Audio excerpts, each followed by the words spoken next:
Yes, absolutely. I'd like to call the meeting to order. For new members, roll call is something that we do all the time. Every time we start the meeting, it's a way of showing that who's present and who isn't present. Typically on the Zoom, what I would do is call out your name and you'd answer here or present. If you could just add a word or two about what your nearest park is to Sandy, that would be terrific. Or what your favorite park is in Sandy, that would be terrific also.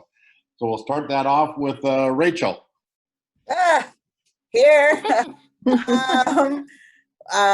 Most used park and something that I just love is the Tickle Creek Trail Park. It's great. Second up after that would be the one behind Joe's Donuts. Mining. Yes, mining. Yes. Always a good choice. How about Sarah? Are you there, Sarah? Oh, you're muted, Sarah. There we go. Hi. Here. Favorite park would probably be Meinig, and I'm closest to Bornstead by Splash Pad. Oh, excellent. A neighbor. And David, are you here? No, David. Not yet. Okay, well, we'll come back if a need be. Makoto, good to see you again. Good to see you guys. I, of course, the Tickle Creek Trail is definitely a jewel of our city, along with the Sandy River Trail. But my son always begs and drags me to Mining Park. So, of course, that's, where we spend a lot of time. And it's really cool how it's right next to City Hall, and it has like, movies in the park at night in the summers. And yeah, I'm just blown away by how cool of a park system we have. So, but I live over by Tickle Creek, so we end up down there a lot too. Very nice, thank you. Mary. My favorite park is Mining Park and the Tickle Creek Trail, and then I'm closest to Cascadia Village Park. Very nice. And Will. I'm here, and my daily is Tickle Creek, and I do Sandy River quite a bit too. Very, very nice. And I am Don Robertson. I am here also, and I live near Bornstead, and I take my grandchildren there. They live right across the street from it, so we're there quite a bit, and we enjoy the community garden there, and we also enjoy going to all kinds of fun stuff down at Meinig Park, and look forward to post-COVID when we can get back to Sandy Mountain Days and have some fun in that regard and do all kinds of other good things too. So with that, next is public comment. Do we have any public here that wants to comment? Don, can I jump in just before that? Please. Real quick, I just wanted to welcome, we have a few people tonight. Michael Weinberg, and it looks like Susan Drew is here, past board members. I know they're here to hear about the master plan update. They may have some requests for our minutes as well. Tanya Richardson is here. She's our community services director, and I know she'd like to welcome everybody here in a moment. And Nancy Anabnit, who is our retired community services director, and currently she is the project manager on the Parks Master Plan. So I just wanted to welcome everybody so you knew who all the faces on your screen. Oh, and Lori Smallwood. Does everybody know Lori Smallwood? She's a city councilor. She's our councilor liaison. So she helps bridge the gap between what we talk about in these meetings and what council gets to hear. Did I miss anybody? I think that's everybody. So I don't know, Tanya, if you wanted to jump in now. Sure. I just wanted to welcome everybody. As Sarah said, I'm the Community Services Director, and sometimes Sarah and I get confused a lot because we have the same last name. And so just, bear with us on that. So I'm the Director of Community Services. Sarah's our Recreation Manager and the liaison for the Parks Advisory Board. And then I just wanted to welcome all of you, and we look forward to working with you. This should be an exciting biennium coming up here. We're in the middle of goal setting with the council, and I think parks and trails are going to be hopefully high on their list, along with the community campus and what's going to come with fruition of that. So we just look forward to working with you all and having your input, and thank you so much for volunteering and being a part of this board. Thank you. Thanks for coming this evening and sharing with us. Okay. And Nancy, we'll get to you in just a little bit. So you Yeah. hang tough. Because I saw you just a little bit ago at Mel's retirement party. So there we go. All righty. I do want to say I'm doing needlepoint, so in case you're wondering why I keep looking down, I'm not a good, so anyway. Nice. Oh, there's no place like home. Well, there's a grandkid coming, and I only have so much time to get it done. So there we go. All righty. Next is public comment. Do we have any members from the public that would like to speak? I do not see any. Sarah, do you see any? Nope. Okay. Then let's go ahead and move on to consent agenda, which is approval of minutes. I'd like to ask Michael or Susan if they have, and Makoto, if they have any changes, additions, or deletions to the minutes as presented. Nope, none from Michael. How about you, Susan? Anything? I don't see anything from Susan. And Makoto, how about you?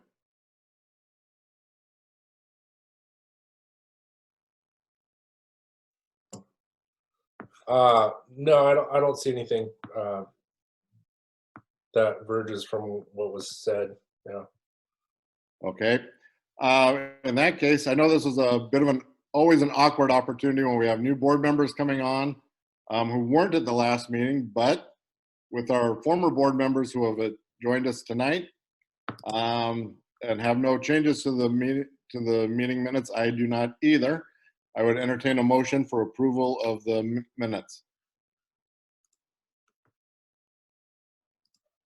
How about you, Makoto? Yeah, sure. I motion to approve. And then I need a second from anybody. Second, there we go, from Rachel. Thank you, Rachel.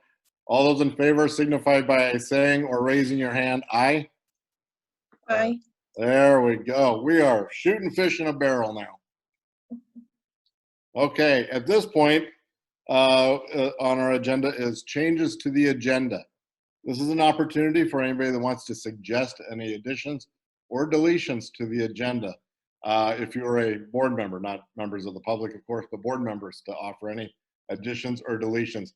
Did I see a hand raised there, Rachel? No? Nope. Okay. Anybody else have any additions or deletions to the agenda? None. All right. But actually, yeah. I don't know if it should be added to the agenda or not, but I just wanted to mention that there's been a lot of talk lately about kind of some trash spots at the park where people are kind of partying or leaving trash and paraphernalia possibly. And so I don't know if we should put that on the agenda, or I'm sure the city already in general knows about it, but maybe there's something that can be done to keep that from happening. I noticed on Facebook comments. Which part, Makoto? Which part? You mean like trash or? What park? Oh, what park? Okay, so there's a log on the south end of Mining Park that's kind of like a hangout spot. That accrues a lot of trash a lot of times, and just doesn't seem like it's. Sometimes there's not good elements there, and I don't know how to patrol that. A police. Lori probably has a good idea. Well, I'm going to throw this up to the two staff people first. Sorry, Lori. And see if you have any comments before I take Lori's comment. You know, Makoto and I talked about this earlier today, and I will pass it along with the details that he gave me. But I did want to assure everybody that this is the kind of thing, if you see things out in parks, we do want you to bring it to our attention, and it doesn't necessarily have to be at a meeting. I think it's good to bring it up here so we're aware of it. And so our council person hears and staff hears, but also feel free to contact us anytime if you have a concern like this. And thank you, Makoto, for bringing it up. And we will pass along the information for certain. Tanya, do you have anything to add to that? Okay. No, and- no, not really. I mean, I'm Sarah's got the details of where at the park, so I think we'll be fine. Okay, and Lori, did you have a comment? Yeah, I was just going to say that's kind of is becoming an ongoing issue that we're kind of dealing with at the council level also.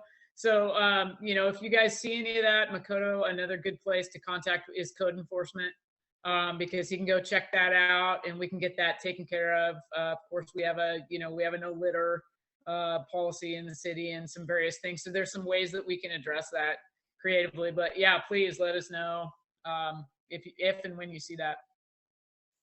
Excellent. And Mary, I thought I saw your hand come up real quick. Yeah, I was going to ask Sarah if we were going to get a list of phone numbers or whatever to contact each other. Yeah, so you're talking about board members? Mhm. Yeah, Yeah. I didn't list them in your resource guide yet because I didn't have permission from everybody yet. So I kind of need, Okay. if you want to give me a thumbs up now or send me an email. I have a few people. I know, Mary, I heard from you and a few other people. So I was just kind of waiting to hear from everybody before I send out that contact list. But in your book, you do have a way to reach Tanya, myself, Lori, Dawn, and I will add everybody else's contacts in there. And you know what? I'll send you code enforcement's number as well. Great. All Thank right. you. Kind of just really quick as a new member, Absolutely. like being interviewed, like the new members, we were interviewed, right? And you know about us. And I don't know anything really about anybody else.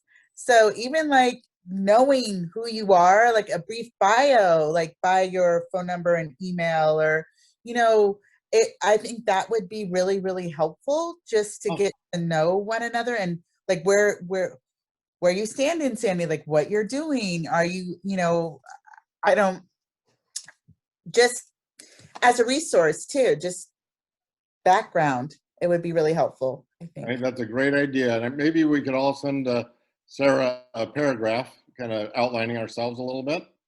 That, Yeah. you can share forward to us. Does that sound like a plan, Sarah?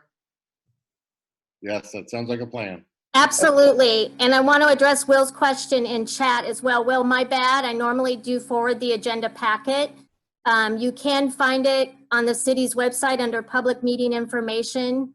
Should come up there. But I normally do, when I send the Zoom link, I normally also send you the agenda packet. My apologies. Speaking of chat, just a procedural thing on the chat. I'm very comfortable and used to using Zoom for these meetings and things and other meetings I've been on. Is when we're recording, everything is public comment. Do you know, Sarah, if chat is also recorded? You're muted.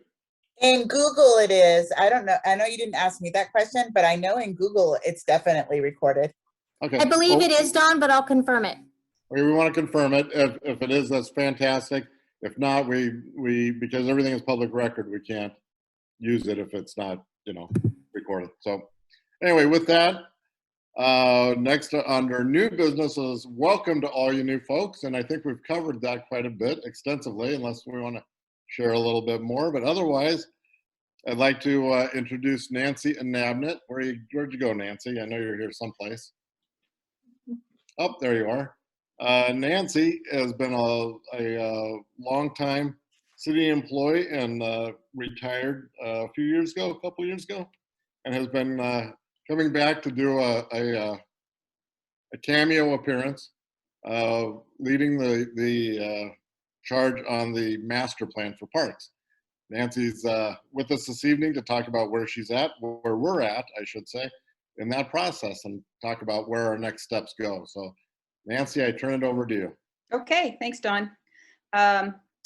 And, you know, thank you to all the board members. It's a really unselfish thing you're doing, giving your time. You know, you probably have kids or parents you're taking care of, or, you know, jobs and all of that other stuff. But to be able to give up time to do this is really valuable. And coincidentally, the park board started in a February in 1994. So this is a good, you know, this is an anniversary month.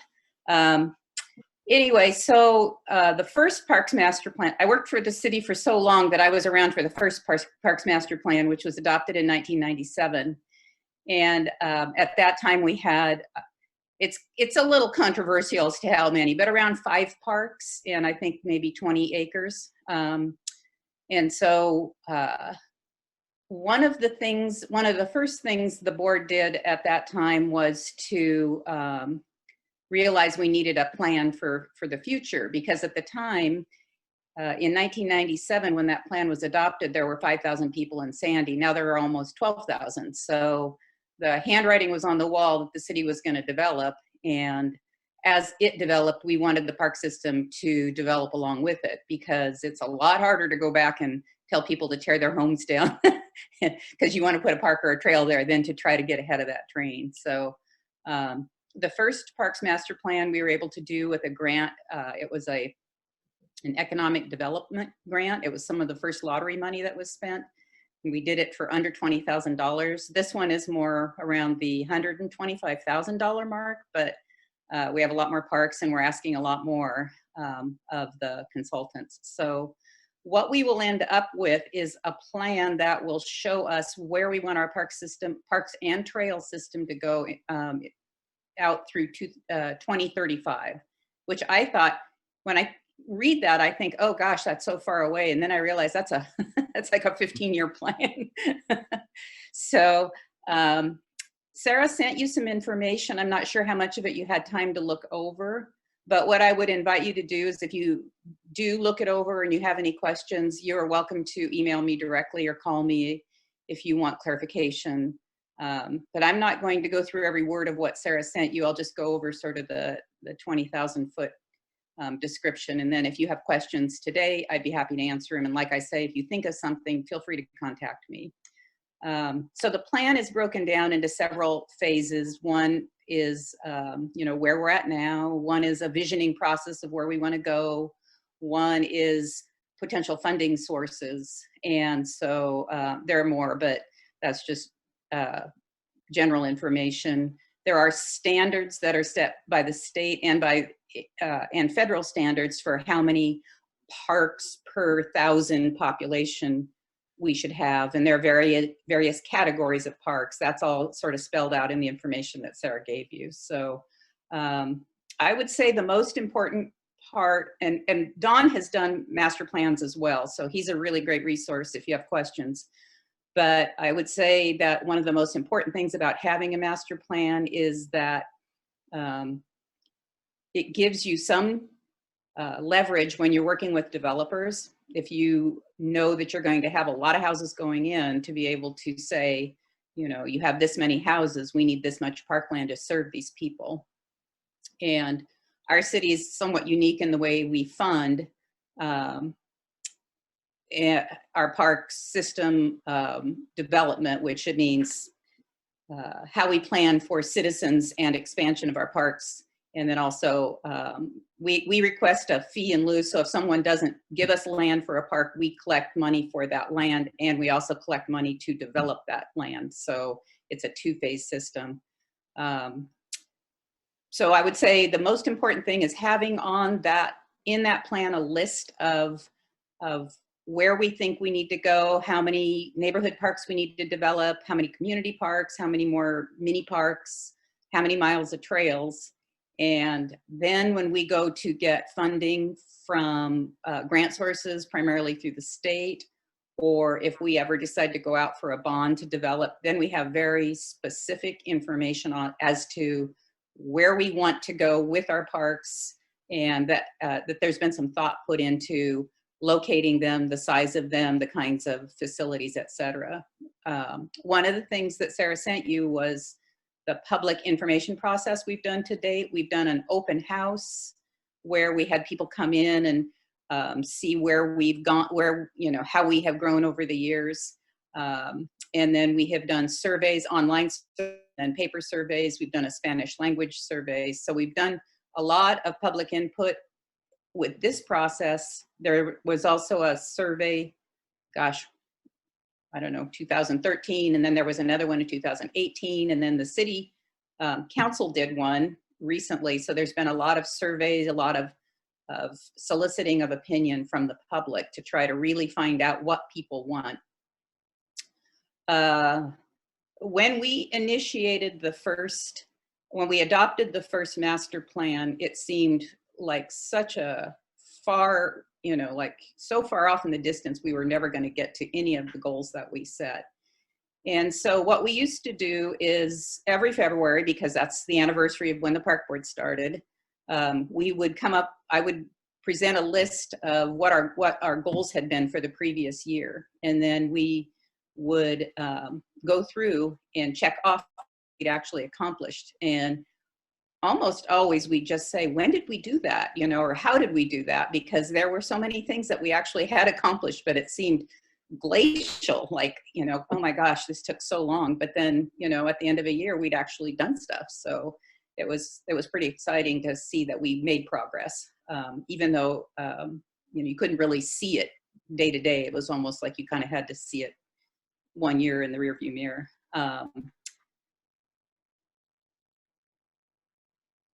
One of the other goals, right now, there's a difference between what we think we can tell developers to do and what developers think we can tell them to do. So one of the other goals is to make our code language stronger so that when a developer goes to the planning commission and or first the planning department with some sort of a development concept, the park board has more teeth in what they can suggest as far as park infrastructure. And it used to be we had a pretty strong position, and, you know, through litigation or whatever, that sort of whittled away. And so one of the things we're hoping to do is shore up the development language so we again have some power in that department and we're not at the mercy of developers. As the fourth fastest growing city, Sandy does need to make sure to get this on paper, because I don't see that slowing down anytime soon. I'm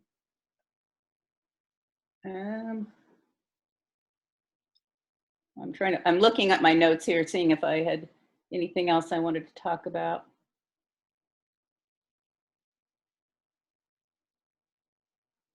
That's pretty much all I wanted to say. Does anybody have any questions or? Yeah. Yeah, I was wondering, is there any plan to attach the fee in lieu to like inflation or cost of real estate, instead of being a flat rate that has to be readjusted manually by the council or whoever every 10 years? Is there like a sliding scale that it's attached to just, you know, cost of living or cost of property? I do remember the other thing I wanted to say. You might want, so we started this whole process back in, I think, October of 2019, the update. As of now, the plan is in its draft form, so it's completed, and it's actually, I'm editing, I'm the first go round of editing, and I'm almost done. I'll be done tonight and send it back to the consultant, and then they'll take my edits, and they had some more charts and things to put in. But the reason I can actually answer that question is because just today I was reading about the methodology, and I believe that the suggestion is to reevaluate the fee in lieu of land every 2 years, because land prices, you know, they shift so much, and depending on what the economy is like, you know, they could go up or they could go down. So that was one of the suggestions. And then the systems development charge methodology is a lot bigger process, and so that's kind of probably more the 10-year thing. But the land prices, you're right, they fluctuate, so they should be evaluated more often. So, yeah. And I remember the other thing I was going to say is one of the charges for the park board, which I think is kind of one of the more fun things to do, is every 2 years, the city does a 2-year budget. So every 2 years, the city, Tanya and Sarah will come to you with the list of potential projects, and you get to help decide what projects are going to be happening in that next 2 years. And if those projects make the list, then those projects are fundable by multiple sources. So it's a good process to go through, you know, especially if you can do it every 2 years, then it's more current. So, and having those projects in that plan make them eligible for money. And that's kind of the bottom line, so. And I was just wondering if there was a way to make that automatic though. Like, can you attach it to, how often are property taxes assessed? They're assessed annually, but I don't, yeah. Can you attach it to that? So it's just automatic and it's just one more thing off that you don't have to deal with? I will find out what the actual methodology is. I don't know what that is, but yeah. I see Laura said no. Yeah, I can ask that. Yeah, I think that's a great question, Makoto. I'm not sure if that can be done or not either. Yeah. Sarah, you have your fingers up? Yeah, I just wanted to add, and Nancy may have mentioned this, I may have missed it, but the Parks Board will be part of the process of looking over the draft, and you'll have an opportunity to provide input at that time too, right, Nancy? Yeah, so the next, after the draft is completed and it is, the corrections and the final touches are put on the plan, it will go for a staff/technical advisory committee review. And then once that's done, I don't know if it will go out again for the entire public to look at, or if it will just then go through the public process. And the first body to look at that will be the Parks Board. And you will get the entire, 80-something page document. And, I mean, it's pretty fascinating reading if you've got an extra 5 hours, but just the charts and all of that, looking at the goals, it's kind of exciting. And, some of it might be a yawn, but I just think that if you really want to get sort of the whole picture of what parks and future parks is like, then that's, that'll be the way to go. But so you'll get a chance to look at it, and then it'll go through the planning process, and it'll finally go to adoption by city council. But it's a pretty, even the planning process is like a 4-month process. So, because it has to go to the state, and then it becomes part of the city's charter and all that. So, yeah. All righty. Any other questions for Nancy? I'm not seeing any. I do want to thank Nancy for coming out this evening. I know I've been fortunate enough to be able to participate in the role of the Parks and Trails Board's representative on the Technical Advisory Committee. I've enjoyed it very much, and it's been really has been a interesting and comprehensive process. We did get bogged down and slowed down a little bit as a result of COVID-19. We had all kinds of wonderful ideas for gathering extensive community input that I'm afraid had to go onto the shelf because, well, we weren't allowed to really do a lot of those things. But nonetheless, I'm pretty impressed with the amount of public comment that staff and the consultants have received and have been able to incorporate it into it. I think that when I look at a master plan, one of the things I look at is it's really our roadmap to the future. And it really does help define where we want to go and how we want to move and how we want to set our goals. And so I think that that's an important process that we'll have to talk about at an upcoming meeting very soon, hopefully, is doing a little bit of goal setting. Hopefully we can do that and be able to get them in a meaningful way to Lori Smallwood to be able to take on to the City Council in time for their goal setting process that we have learned a little bit about tonight too. So with that, are there any other questions regarding the master plan? All righty, Nancy, thanks again for coming out. Are you going to hang out with us for a while, or are you going to? I don't think so. Well, enjoy that needlepoint then. Yeah, well, I do want to say 2 more things. One, again, thanks to everybody for your time.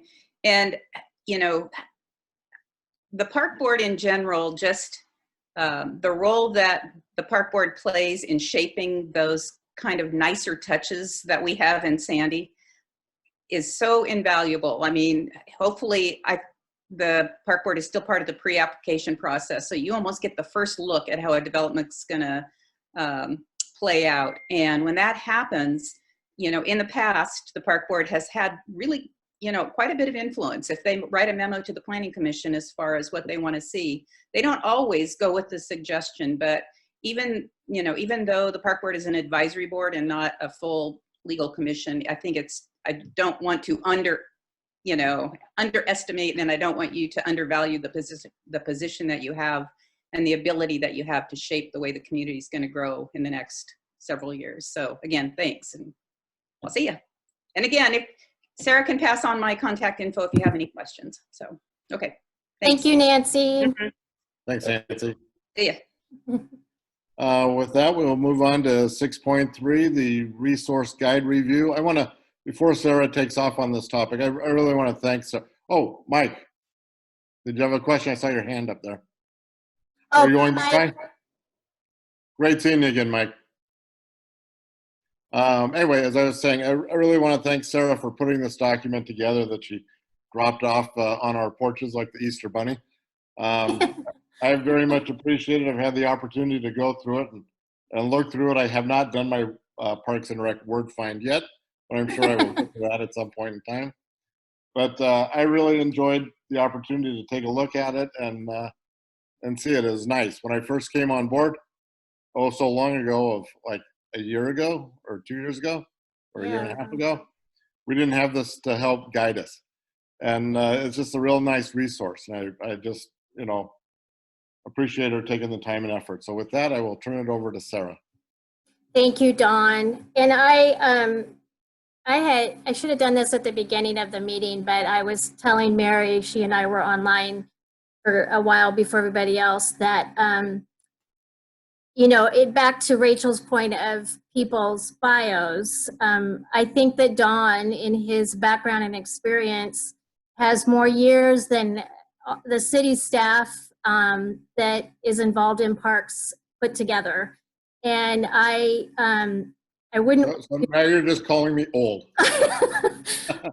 I'm not at all. I'm calling you invaluable is what I'm calling you. We are fortunate to have your guidance, and I wouldn't want to be doing this without you. So I want. Well, thank you very much, and I appreciate that. And I still think you're calling me old, but go ahead.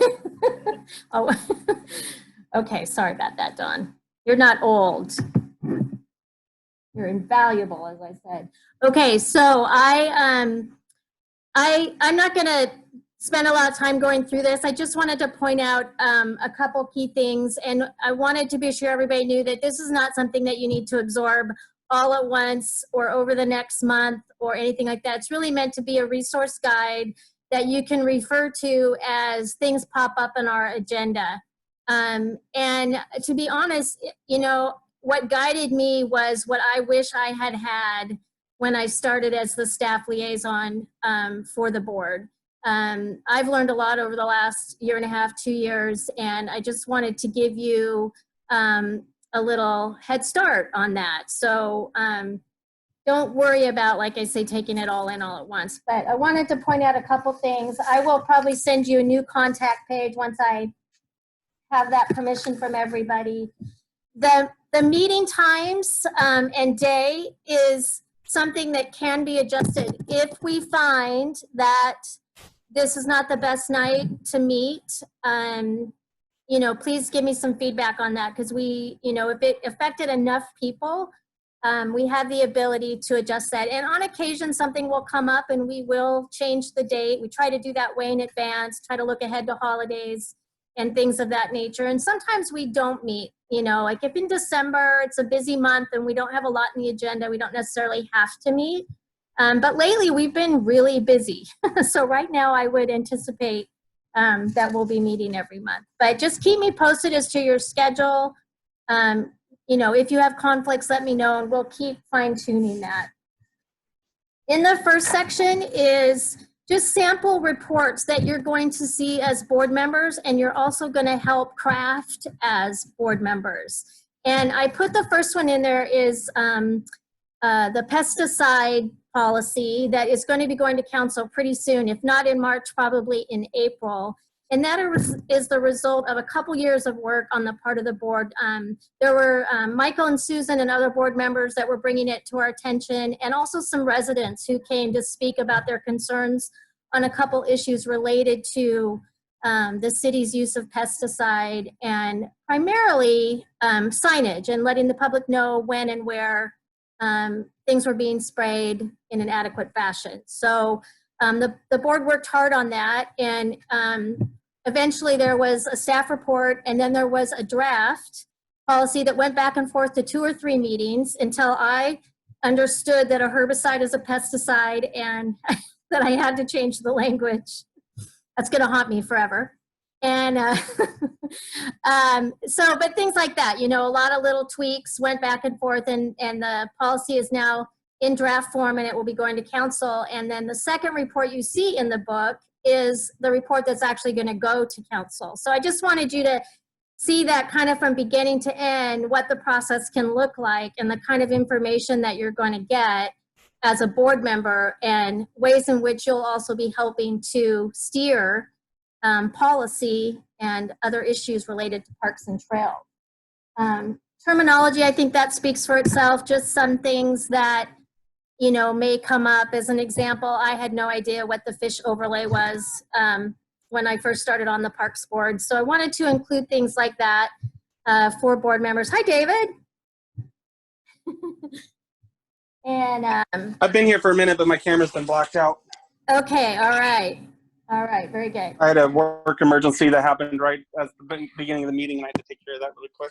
Yeah, no problem. I'm just glad you could get connected. I was worried that I had your email wrong or something. No, I just said it ended up with a work emergency I had to take care of. There is, the next section is the city code, and I just included the city code that relates specifically to parks and trails. There is hundreds of pages of city code, and if you want to dig in deeper, you can find that all on the city's website. And the website is brand new. It's really easy now to search different topics and find different things. But I included in your notebook the codes that most frequently we address in terms of its relationship to parks and trails. And then I just put in a piece about the comp plan, and that will come up a little bit off and on. But that's kind of the big picture plan for the city, and it's currently being updated. Lori, do you have an update on that? I mean, that's quite a lengthy process, right? On the code, on all the code updates? Well, the comp plan, the comprehensive plan. The comp plan, I'll know more about the comp plan once we finish our goal setting session. Okay. And whatnot, that we're kind of in the middle of that. So I know Okay.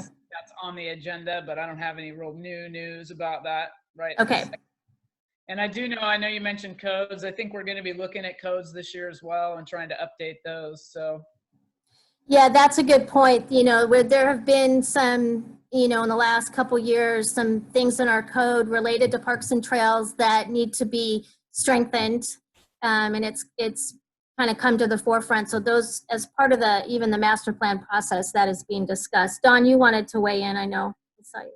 Yeah, I just wanted to, you know, for those of you who are not familiar with what a comp plan is, every city in the state of Oregon, as a part of the LCDC, the Land Conservation Development Code, is required to have a city's comprehensive plan. And that has a number of very specific goals. I think Parks and Rec is covered in goal 8 for every city in the state. And basically what that is kind of a mini master plan of where the city is going in relation to parks and recreation. And the master plan that Nancy was talking about that we're working on now kind of goes hand in glove with the city's comp plan. It will have an impact on that comp plan going forward as it's reviewed. The city comp plan is required to be reviewed every 10 years. You can't get extensions, but it is a requirement by the state of Oregon to get those reviewed every 10 years. And so we want to make sure that we get our master plan completed in time to be able to be blended in and be meaningful and inform the comp plan as it moves forward too. So that's just one more little aspect of what the master plan does and how it impacts the long-term livability of our community through the comp plan. So Thanks, Don. Thanks. And that's sort of the home for all of the individual master plans. So the transportation, plan, the parks plan, and other plans. The comp plan's kind of the home, the umbrella for all of that. But Dawn, that was, a good example of Dawn's experience right there, being able to explain that in succinct terms. Thank you. The next thing is the master plan. There is a lot of information, and we're going to get the full document at some point, but this was it in a nutshell. Kind of shows you the proposed trails, the proposed parks, and the public outreach that's been done to date, and gives you an idea of where the master plan is going and where, where new parks are being proposed, where new trails are being proposed. There's a lot of detail on that map, and that's why I wanted to email it to you as well, so you could blow it up if you wanted to and look at specific areas. If you have any questions about that, please feel free to reach out anytime. The next session is just, it's most of the minutes from the last year. It's missing a few, like December's, which were just approved, and I think I noted there was one other month I have to go back and make sure is updated. But that's most of the minutes from the last year. But the easiest way to probably read those is, again, probably on the website. You can search for, go back on the calendar and pull them up by meeting, or you can search for them. So if there's a topic that's coming up and it seems like we have had some discussion about it in the past, I'm going to try to bring that to your attention and include it in your materials for that meeting. But you can go online and also search by topic, just by keyword, pretty much any way to pull something up. And then the next session is the bylaws, which I know you've all received, the roles and responsibilities, which I know you've all received. But I wanted to bring your attention to the public meeting law, which I think is on the 3rd page of that section. And next month, Jeff, who's the city recorder, will be coming to our meeting to go over that a little bit more thoroughly. So if you could look that over in the next month and formulate any questions you might have, that's a pretty important piece to probably absorb first. And in the meantime, please feel free to ask any questions about it. And then there is a code of conduct in the end. We would appreciate it if you would go through that and sign it and get it back to me. And I'll send out an email with the best way to maybe do that right now. But that's been passed by council and it is in effect.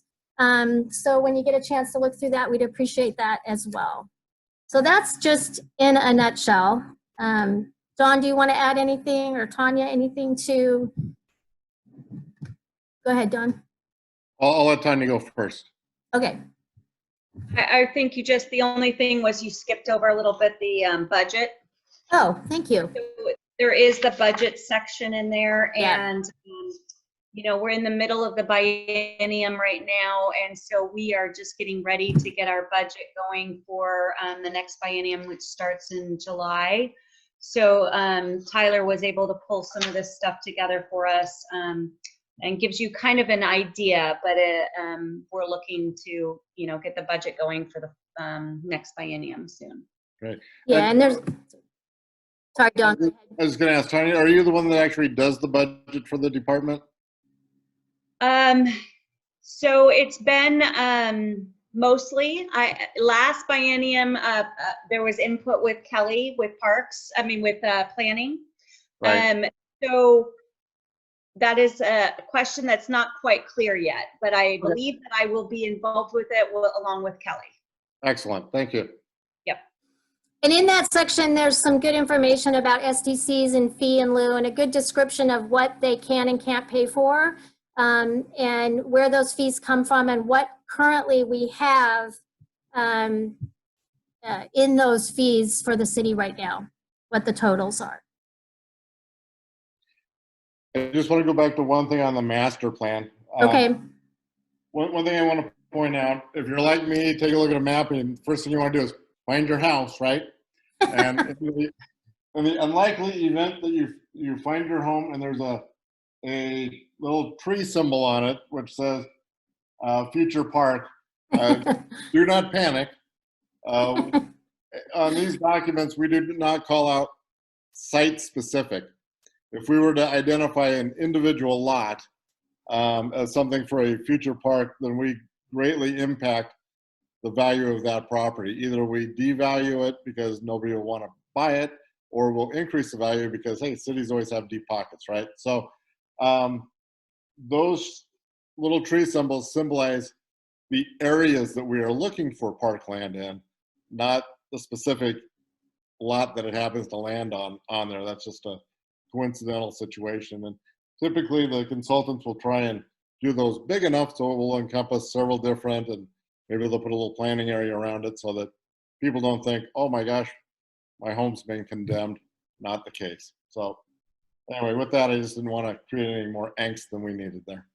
Yeah, we had a recent question about that with one of the developments for that very reason. It looked like there was going to be a trail going right through their property, and it was just conceptual in that area, but it did panic that homeowner. So we want to. Makoto, I think Makoto had a question. Yeah, I just wanted to say it's not randomly put there. There is a rubrics for where we want parks and the distance from neighborhoods and stuff like that. So that there is an equation. Yes, absolutely. I just didn't want people to think that we're pinpointing exactly where we want it on this one. All righty, Sarah, do you have more regarding the? No, I don't really have any more, but I just want to invite anybody to reach out if you have questions or if there's things you'd like to see added. If you would like more in-depth information, please don't be shy. Let me know. It's meant to grow and be a living document, and I'll just keep adding to it, and I hope you find it helpful. Outstanding. Yes. I've got a question. The adding of new parks, the master plan, is that all the parks that we're committed to putting in, or I mean, is there room to expand on that and add and build onto a park that's already there? Yes, there absolutely is those opportunities out there. In fact, we do kind of try and keep an eye out for opportunities to expand our existing parks when properties that may be adjoining become available to us. These are, at this point, this is just kind of the conceptual part yet. We'll be having this fleshed out, and then we'll be doing another presentation that goes in more in depth as to what each of these areas means. Okay. Yeah, David, I think that you kind of joined us after Nancy left. She gave a little bit of an overview of the process, and the board will have the opportunity to provide input a little farther down the pipeline again. Okay. Any other questions for Sarah before we leave this topic? None. All righty. Well, moving along, we don't have any old business, so it's time for staff updates. Sarah or Tanya, do you have any updates you'd like to share with us? I don't have much tonight. I sort of touched on the pesticide policy. I did reach out and ask Jeff and Jordan to try and get that on the agenda in time to be considered by council before the Parks Maintenance Department starts spraying and signage and all that kind of stuff again. So I know that they're aware of it, and I will let the board know when that might be before council in the event you might like to attend that meeting and add any public comment at that time. Outstanding. Thank you. Tanya, do you have anything? No, I don't really have anything other than what I already mentioned about, that we're in the middle of the goal setting. And so I'm hopeful that in the next meeting, we'll have some more direction as far as what the goals are and how that affects parks and recreation and trails. Excellent. I look forward to learning about that too. Lori Smallwood, our council representative. Lori, do you have anything to share with us?